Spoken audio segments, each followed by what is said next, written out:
கர்த்தருடைய பரிசுத்த நாமத்துக்கு மகிமை உண்டாகட்டும்.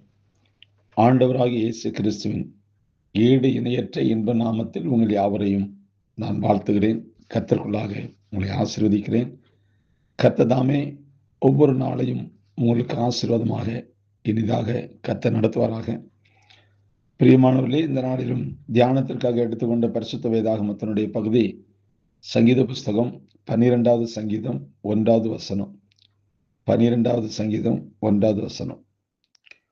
இரட்சியும் கர்த்தாவே, பக்தியுள்ளவன் அற்று போகிறான், உண்மையுள்ளவர்கள் மனுபுத்திரரில் குறைந்திருக்கிறார்கள்.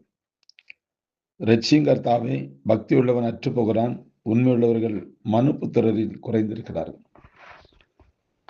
பிரியமானவர்களே, நம்முடைய ஆண்டவராகிய இயேசு கிறிஸ்துவினுடைய கண்கள் உண்மையுள்ளவர்களையே தேடுகிறது. அவர் சிறந்த கல்விமான்களையும் சாதுரியம் உள்ள பிரசங்கியார்களையும் நோக்கி பார்ப்பதில்லை.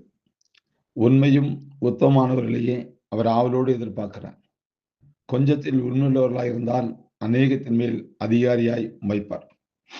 இந்த நாட்களில் பொய்யும் பித்தலாட்டமும் நிரம்பிவிட்டது. என்ன பொய் சொல்லி யாரை ஏமாற்றலாம், 1000 பொய்யை சொல்லியாவது ஒரு திருமணத்தை நடத்தி விடலாம் என்று உலகத்தார் எண்ணுகிறார்கள். உண்மையுள்ளவர்கள் மனுபுத்திரரில் குறைந்திருக்கிறார்கள். உண்மையுள்ளவர்களை கர்த்தர் தமக்கென்று தேர்ந்தெடுக்கிறார். அவர்களுடைய கைகளில் தான் உத்தரவாதங்களை கொடுக்கிறார். அவர்களை வல்லமையாக பயன்படுத்துகிறார். தேவனுடைய பிள்ளைகளையும் எல்லா காரியங்களிலும் கர்த்தருக்கு முன்பாகவும் உலகத்தாருக்கு முன்பாகவும் உண்மையுள்ளவர்களாய் நாம் இருக்க வேண்டும் என்று கர்த்தர் விரும்புகிறார்.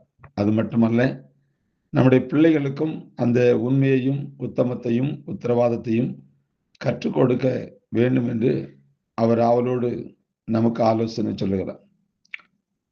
அது அவர்களுக்கு பெரிய செல்வமாய் விளங்கும். சில ஆண்டுகளுக்கு முன்பு ஒரு தேவ மனுஷர் ஒரு வீட்டில் வாடகைக்கு கூடியிருந்தாராம். அந்த வீட்டு சொந்தக்காரர்கள் மிகுந்த பக்தியுள்ளவர்கள். வீட்டுக்குண்டு நடத்துவார்களாம், ஏராளமான ஊழியர்களை உபசரிப்பார்களாம்.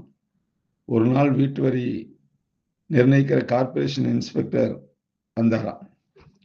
உடனே அவர்கள் எங்கள் அந்த ஊழியக்காரருடைய வீட்டுக்குள்ள போய் அவசர அவசரமாக ஓடி வந்து, நீங்கள் கொடுக்கிற வாடகை தொகையை அவர்களுக்கு சொல்லிவிடாதீர்கள், அதில் பாதி வாடகையை தருவதாக சொல்லுங்கள், நீங்கள் உண்மையை சொல்லிவிட்டால் அதிகமான வீட்டு வரி வசூலித்து விடுவார்கள் என்று அந்த வீட்டு ஓனர் சொல்லிவிட்டாராம். இப்படித்தான் அநேகர் இப்படித்தான் ரேஷன் கார்டு எழுத அவர்களிடம் வீட்டில் அநேக பேர் இருப்பதாக எழுதுவார்கள். நிலத்தை வாங்கும் போதோ விற்கும் போதோ மதிப்பை குறைவாக காண்பிப்பார்கள். அரசாங்க சலுகைகளை பெற ஜாதியின் பெயரையெல்லாம் மாற்றி விடுவார்கள். அவர்களிடம் உண்மை இல்லை. வேதம் சொல்கிறது, அநீதியான உலக பொருளை பற்றி நீங்கள் உண்மையாய் இராவிட்டால் யார் உங்களை நம்பி உங்களிடத்தில் மெய்யான பொருளை ஒப்புவிப்பார்கள் என்று லூக்கா 16:1-11 வாசிக்கிறோம். மோசையின் வாழ்க்கையை வாசித்து பார்க்கும்போது மோசே கர்த்தருடைய வீட்டில் எங்கும் உண்மையுள்ளவனாக இருந்தான் என்று வேதம் நமக்கு சொல்கிறது. எபிரேயர் 3:5 வசனம். தாவீதை குறித்து உம்முடைய வீட்டிலே கனமுள்ளவனாய் இருக்கிற உண்மையுள்ளவன் என்று குறிப்பிடுகிறார். 1 சாமுவேல் 22:14. தானியேல் உண்மையுள்ளவனாய் இருந்தபடியால் அவன் மேல் சுமத்த யாதொரு குற்றமும் காணப்படவில்லை என்று தானியேல் 6:4 வாசிக்கிறோம். நம் ஆண்டவர் எத்தனை உண்மையுள்ளவர், நம்மை அழைத்தவர் உண்மையுள்ளவர் என்று 1 தெசலோனிக்கேயர் 5:24 வாசிக்கிறோம். நம்மை ஸ்திரப்படுத்துகிற உண்மையுள்ளவர் 2 தெசலோனிக்கேயர் 3:3 வாசிக்கிறோம். வாக்குத்தத்தம் பண்ணினவர் உண்மையுள்ளவராகவே இருக்கிறார். எபிரேயர் 10:23 வாசிக்கிறோம். கர்த்தர் உண்மையும் நீதியும் உள்ளவர் 1 யோவான் 1:9 வாசிக்கிறோம்.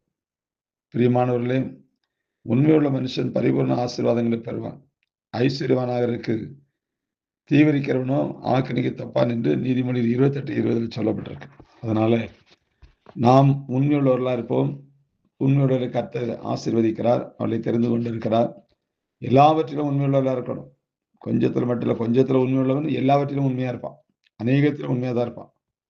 அதனால உண்மைக்கு மாறாக புறம்பாக பொய் பித்தலாட்டம் இருக்குமானால் அது பிசாசனுடைய ஒரு ஆயுதம்.